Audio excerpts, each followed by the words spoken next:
നമസ്കാരം, ഞാൻ സോണിയ അഭിലാഷ്. ഭക്ഷണശാലയിലേക്ക് എല്ലാവർക്കും സ്വാഗതം. ഇന്ന് നമുക്ക് വളരെ ഹെൽത്തിയും അതുപോലെ തന്നെ വെറൈറ്റിയുമായിട്ടുള്ള ഒരു ദോശയുടെ റെസിപ്പി നോക്കാം. നല്ല സോഫ്റ്റാണ്, അതുപോലെ തന്നെ സൂപ്പർ ടേസ്റ്റിയുമാണ് കേട്ടോ. പെട്ടെന്ന് ഉണ്ടാക്കിയെടുക്കാൻ പറ്റും. അപ്പോൾ നമുക്ക് റെസിപ്പിയിലേക്ക് പോകാം. അതിനു മുമ്പായി വീഡിയോ കണ്ട് ഇഷ്ടമായാൽ ചാനൽ ഇതുവരെ സബ്സ്ക്രൈബ് ചെയ്തിട്ടില്ലാത്തവർ ഒന്ന് സബ്സ്ക്രൈബ് ചെയ്തേക്കണേ. അതുപോലെ തന്നെ ലൈക്ക്, ഷെയർ, കമൻറ്റ് ഒന്നും ഇടാൻ മറക്കരുത് കേട്ടോ. അപ്പോൾ നമുക്ക് വീഡിയോയിലേക്ക് പോകാം.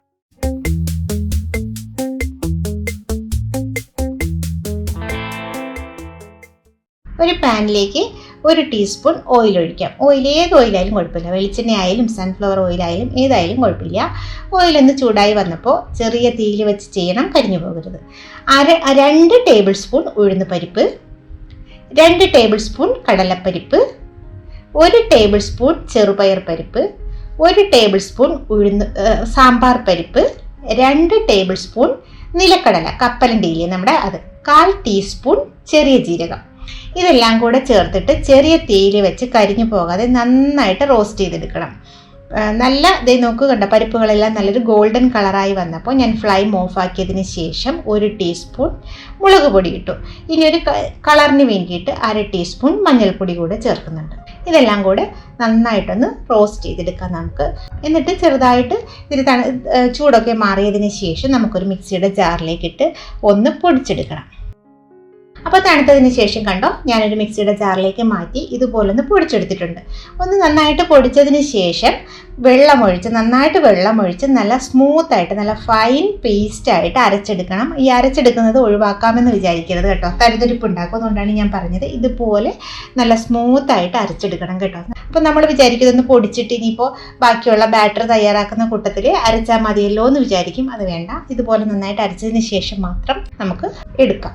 ഇനി നമ്മുടെ ഒരു മിക്സിയുടെ വലിയ ജാറിലേക്ക് 1.5 കപ്പ് റവ, വറുത്ത റവയായാലും വറുക്കാത്ത റവയായാലും കുഴപ്പമൊന്നുമില്ല കേട്ടോ. റവ എടുത്തു. ഇതിലേക്ക് 1/4 കപ്പ് തൈര്, 1/2 കപ്പ് മുതൽ 1/4 കപ്പ് വരെ എടുക്കാം കേട്ടോ തൈര്. 1/2 കപ്പ് ചിരകിയ തേങ്ങ, ഒരു വലിയ കഷ്ണം ഇഞ്ചി നുറുക്കിയത്, 2 പച്ചമുളക്. ഇഞ്ചിയും പച്ചമുളകും ചേർക്കണം കേട്ടോ. എന്നത് നിലക്കടലല്ലേ, കപ്പലണ്ടിയുടെ ഒരു മണമൊക്കെ അങ്ങ് മാറാൻ വേണ്ടിയിട്ടാണ് ഇഞ്ചി ചേർക്കുന്നത്. ഇതിലേക്ക് നമ്മൾ അരച്ച് വെച്ചിട്ടുള്ള ആ ഒരു ബാറ്റർ, പരിപ്പുകളുടെ മിക്സ് ഉണ്ടായിരുന്നില്ലേ, അതൊഴിച്ചിട്ട് വെള്ളമൊഴിച്ച് നന്നായിട്ടൊന്ന് ഇളക്കി യോജിപ്പിച്ചതിന് ശേഷം നല്ല സ്മൂത്തായിട്ട് അരച്ചെടുത്ത് ഇതിപ്പോൾ ഒരു 5-6 മണിക്കൂറോളം നമുക്ക് അടച്ച് മാറ്റി വയ്ക്കാം കേട്ടോ. മാറ്റി വെച്ചതിന് ശേഷമാണ് ഞാൻ ചുട്ടെടുക്കുന്നത്. ഇത് അപ്പോൾ തന്നെ ചുട്ടെടുക്കണമെന്നുണ്ടെങ്കിൽ നമുക്ക് കൂടുതൽ സോഡാപ്പൊടിയോ അതല്ലാന്നുണ്ടെങ്കിൽ ഇനോ പാക്കറ്റിൽ വാങ്ങുന്ന ഇനോയോ ചേർത്ത് മിക്സ് ചെയ്ത് അപ്പോൾ വേണമെങ്കിൽ ചുട്ടെടുക്കാൻ പറ്റും. ഞാനിപ്പോൾ ഇത് ഒരു 5-6 മണിക്കൂർ അങ്ങോട്ട് മാറ്റി വെച്ചിട്ട് പിന്നെ വൈകുന്നേരം ആണ് ഇതിപ്പോൾ ചുടുന്നത്. അതല്ലാന്നുണ്ടെങ്കിൽ വൈകുന്നേരം എടുത്ത് ഫ്രിഡ്ജിലേക്ക് വെച്ചിട്ട് രാവിലെ നമുക്ക് ബ്രേക്ക്ഫാസ്റ്റിന് വേണമെങ്കിലും ചുട്ടെടുക്കാം. അപ്പോൾ ദോശ നല്ല സോഫ്റ്റായിട്ട് കിട്ടും. കണ്ടോ, ഒരു 6 മണിക്കൂർ കഴിഞ്ഞപ്പോൾ ഞാൻ മാവ് എടുത്തിട്ടുണ്ട്.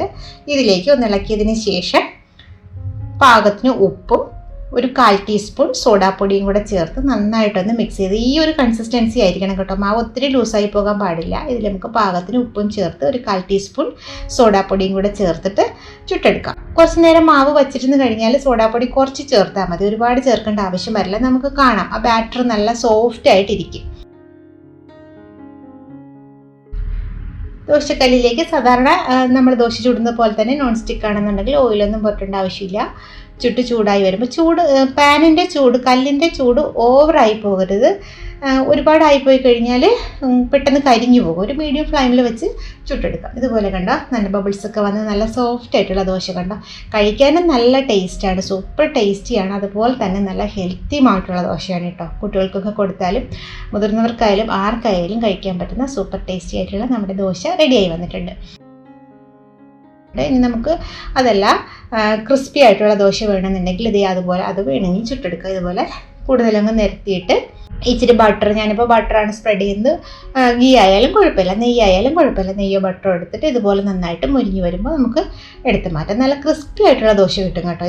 ഈ ബാറ്റർ വെച്ചിട്ട് ഇങ്ങനെ വേണമെങ്കിലും നമുക്ക് ചുട്ടെടുക്കാം. ഇത് നമുക്ക് ചട്നിക്കൊപ്പമോ സാമ്പാറിനൊപ്പമോ എങ്ങനെ വേണമെങ്കിലും, കറി ഒന്നും ഇല്ലാതെ തന്നെ കഴിക്കാൻ ടേസ്റ്റിയാണ്, ഹെൽത്തിയാണ്, സൂപ്പർ സ്പെഷ്യലാണ് കേട്ടോ. വെറൈറ്റി ടേസ്റ്റാണ് എന്തായാലും. അപ്പോൾ നിങ്ങൾ ഇഷ്ടമായെങ്കിൽ ട്രൈ ചെയ്ത് നോക്കുക, അഭിപ്രായങ്ങൾ അറിയിക്കാൻ മറക്കരുത്. അപ്പോൾ അടുത്തൊരു വീഡിയോയുമായി വീണ്ടും കാണാം. Thank you.